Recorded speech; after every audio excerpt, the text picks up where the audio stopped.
What kind of relationship do you have with meetings? Love? Hate? I'm sure it does not leave you indifferent, and you probably have a strong opinion about the meetings that you have. Meetings serve as the beating heart of collaboration and decision making. There is no way around that. We are social animals. We have to meet. In this video, we are going to explore what's a meeting, its different purposes, the major pitfalls, how to conduct a meeting effectively and efficiently. See it this way. If you do meetings better, then you will have more time for the most interesting, fun, and productive aspects of your life and work, which might happen to be meetings. Meet me in the video. Hey, my name is Greg. I'm a master coach helping people, teams, and organizations to know themselves, design their future self, and become their future selves. I'm here to help you live a life where you have control. At its core, a meeting is a gathering of two or more people convened for the purpose of achieving a common goal through verbal interaction, sharing, and a discussion. The key aspects of these definitions are the number of people, two or more. Some define a meeting starting at 3 people. 2 people is a meet for me. That there is a common goal, which is a given, but actually that does not happen a lot of time. Based on this definition, we meet all the time. You meet with your family for lunch or dinner. You meet your partner for a discussion about the kids. And of course, you have all the different types of meeting at work, from town halls to team meetings, to work meetings, to coffee break meetings, to mentoring or coaching meetings, etc., etc. I'll give you a personal example. One routine I have with my partner is to meet in the morning before we start the day to do the following: share what we are grateful for, outline the difficult activities that we want to complete during the day, outline the fun and flow activities that we want to do, and decide on our emotional script for the day, like being relaxed or energized, calm, focused, etc. So this is a meet, and our goal is to feel focused, supportive of each other, and a good emotional stage to start the day. Our conversations are meetings. We might not necessarily be aware of that. And the fact that we have an announced or unannounced goal for each meeting that takes place in our life. I could give you a lot of meeting statistics about companies worldwide in different countries, but they are mostly meaningless. Let me tell you why. If I tell you how many meetings there are in the world every day, it will not help you with what you face. The only statistics on meetings that matter are the ones you have for yourself, your team, and your organization, because that is where you can act. Think about those relevant aspects of statistics and decide for yourself if you want to collect them, analyze them, and act upon them. The first one is total number of meetings per day, per week, per month. Average duration of meetings. Time divergence from what was planned. Average attendance in number of participants. Participants' engagement and meeting satisfaction level. Purpose alignment, which means goals before the meeting and what is finally realized. Number of action items generated. High numbers for generated does not necessarily mean a good thing. Cost of the meeting, technology, space rental, hourly cost of people. Follow-up actions and completion rates. Accountability measures success rate per person for completion of actions. Now pick what works for you here, what you think might be interesting to have as statistic for yourself, and make sure to collect them, analyze them, and act upon them. As mentioned, a meeting needs to have a purpose, a goal. So let us see what are the different types out there. First up is decision making. Meetings often serve as the arena where choices are debated, decisions are forged, and the course of action is set. It's where the collective brain power shines brightest, illuminating paths to consensus or compromise. Next is problem solving. Here, diverse perspectives collide to dissect challenges, brainstorm solutions, and weave innovative paths out of complex mazes of information. This is collaboration in its purest form. Meetings also play a pivotal role in information sharing. From updates to knowledge transfers, these meetings ensure everyone is on the same page, fostering a unified direction and informed decision-making.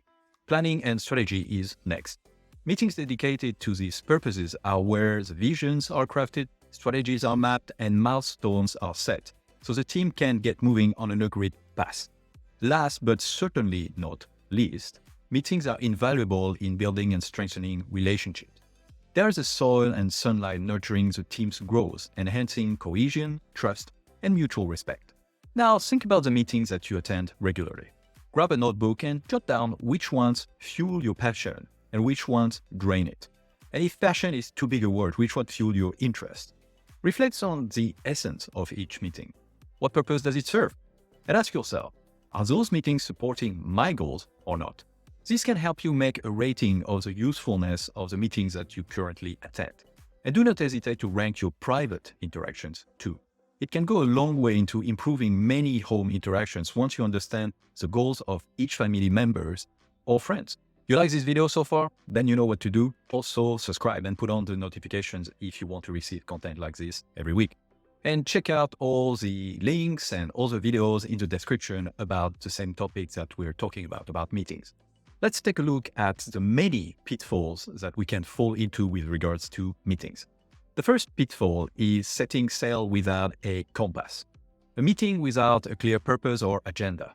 This oversight can lead to aimless discussion with precious time drifting away on the tides of indecision. What to do about that? Craft a concise agenda and distribute it in advance. Ask participants to come prepared with thoughts or questions related to each agenda item. Next, we encounter the seesaw dilemma, when a few dominant voices eclipse the rest. This imbalance can stifle the diversity of ideas in the team and leave a lot of potential solutions unexplored. What can you do about it? Implement a round-robin approach in your next meeting, ensuring everyone has the floor to voice their ideas or their concerns. And you have the allure of the tangents, where discussions about strategic objectives somehow veer into passionate debates about the latest Netflix series. That can be refreshing, though these detours can dilute a meeting's focus and outcomes. What can you do? Appoint a tangent tracker for meetings whose role is to gently steer conversations back on course when they drift. Then we have the forgotten follow-up.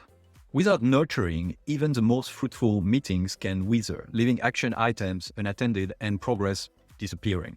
What to do about that? End each meeting by summarizing key decisions and assigning action items with clear deadlines.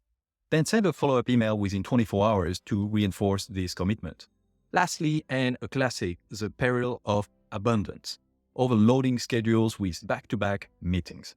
This marathon of meetings can exhaust participants, leave little energy for thoughtful engagement or creative thinking. What to do? Conduct a meeting audit for a week, evaluating the necessity and outcome of each meeting. Challenge the status quo by canceling or shortening meetings that don't pass the productivity test. An effective meeting is a meeting that achieves its purpose and goals. An efficient meeting is a meeting that does what it intends to do with the best quality and time. For your regular meetings, big or small, make a meeting charter page, like you would do for a project. Have the following in your meeting charter. Purpose of the meeting. Why do we bother meeting? Agenda, if relevant. Some creative meetings might have something very simple as an agenda. Share it in advance, discuss it, and align with everyone. Meeting norms. How are people supposed to contribute in the meeting? You might want to state that there should be roughly equal time for participants, no judgment to be made, focus on the ideas, not the people, punctuality, etc. That's intended to bring a respectful, safe space for people joining the meeting. So bring a bit of emotional intelligence into your meetings. Intended participants who can bring value based on the purpose. Be ruthless here. It is very easy to get into bringing everyone just in case. Roles and responsibilities. Depending on the complexity of the meeting, this is more or less relevant. In a large strategic meeting, you might want a coordinator, a timekeeper, etc. Having just one leader for the meeting puts all the work on one person, so spread the load. Expected outcomes of the meeting. You have a purpose which leads to an outcome in metrics or deliverables. Tools. Everything needed to make the meeting efficient, from the type of meeting place or virtual to boards, polling systems, etc. Follow-up routine. This is to outline what happens after the meeting if that is needed, like tracking actions, etc. A final tip, don't fall into the 1-hour meeting trap. Meetings tend to grow to the time you allocate for them or go over. They don't tend to be under the time allocated. Spend some time to adjust the meeting time with different iterations. One very key point about having good meetings is the fact that everybody needs to be on the same page. The pitfall, the rules need to be understood by everyone and ascribed to so you all speak the same language about how your meeting should be conducted. Let me share a thought from one person who was ruthless with meetings and yet appreciated their use deeply. Steve Jobs. Great things in business are never done by one person. They are done by a team of people. A great way to smooth your team, family, partner into having great meetings is to come up with your team norms. And yes, a family, a couple are also forms of teams. If you want to know more about team norm, then you might want to check this video out.